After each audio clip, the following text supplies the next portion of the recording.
Hey everyone, what is up? Last time I showed you how to make a cardboard master sword.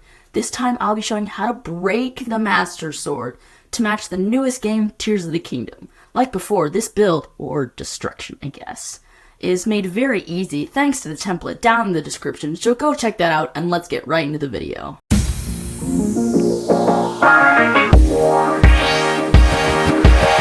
First off, you're going to want to print out the template, trim it and tape it together. After that, lightly glue it to cardboard and cut it out. I highly suggest using a precision knife or a small box cutter, as the template includes lots of complex shapes and inner holes.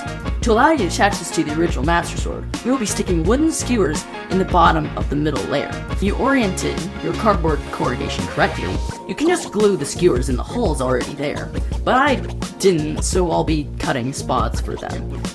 Next, we'll be gluing layers together. You can use multiple things for this, such as hot glue, super glue, or wooden glue. I'll just be using white glue and spreading it on my finger.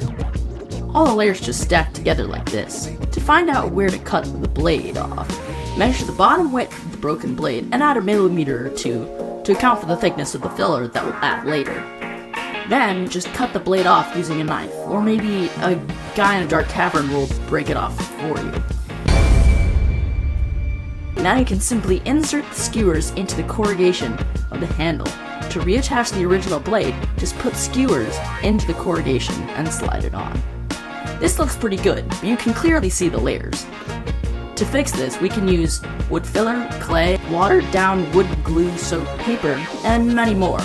I'll be using drywall filler because it's easy to work with, sands well, and because I had it lying around. Use whatever method you're using to fill in the gaps and get the general shape. It doesn't need to be very good, as we can just sand it down in the next step. When your part is drying, make sure to hang it so it doesn't curve a ton. Sand. And make sure to save that powdery stuff, as it makes a great substitute for powdered sugar. To keep our broken blade from breaking anymore, we're going to apply a layer of thin paper soaked in a mixture of 1/3 wood glue and 2/3 water. Again, let it dry in a vertical position. Once it's dry, the paper doesn't give off a very good metallic look, but it does give off a good destroyed look, so only apply your filler to the elevated areas and remnants of the old blade as shown, and again, sand. Our broken blade is almost complete, but it lacks the right color. I started off with primer, then went to a layer of matte black. Then I applied a brownish yellow to the elevated areas. Then I masked off the outer edge of the yellow and painted the inside silver. After that, our broken blade is done.